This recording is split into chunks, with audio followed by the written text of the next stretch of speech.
هذا هو. انت في الكتاب هذا تقول الكلمه، تقول لابد الاعتراف بالمساعدات اللي وجدتها من الشعب المغربي ومن ملك المغرب والملك محمد الخامس وولي العهد حسن الثاني. قلت بانه كانت مساعدات كبيره للثوره الجزائريه. هل يمكن تكلمنا باختصار عن هذه الاشكال تاع المساعده تاع الشعب المغربي؟ الشعب المغربي الاولى في العيد الكبير كل الجنود تاع الكباش يلموهم كامل من الشعب، يبيعوهم ويعطيونا دراهم للجبهه. هذا من ناحيه الشعب. من ناحيه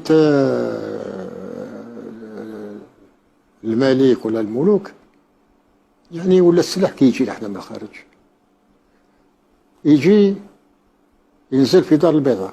شكون اللي يستقبلوه؟ مغاربه. الجيش الملكي. الجيش الملكي هو اللي يستقبل، يخبيوه عندهم ومن بعد يعيطونا حنا نديوه. هذا في وقت محمد الخامس وفي وقت حسن الثاني. حسن الثاني قال لك شوفوا احنا نعطيوكم السلاح، وعطونا السلاح هم بروحهم. قال لكم بصح ما نحبوش كرتوشه واحده تحكي بها في بلادنا، تديوه يروح ديراكت تدخلوه ولا تدخلوه. وهكذا كان الحال.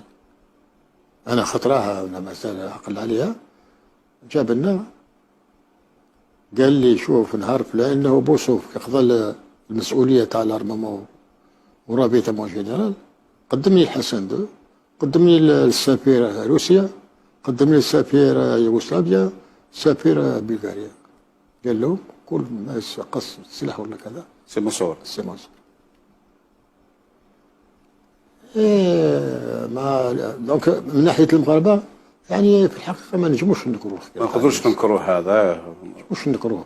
بالك الناس اللي ما على بالهمش يقول لك هذا راه يبالغ. مي انا ما نبالغش انه هذا انت عشتها انت كمسؤول. أنا عشتها. وباش نزيد حاجه، انا ما كتبتش كتاب على الثوره الجزائريه، كتبت الكتاب على الشيء اللي شفته.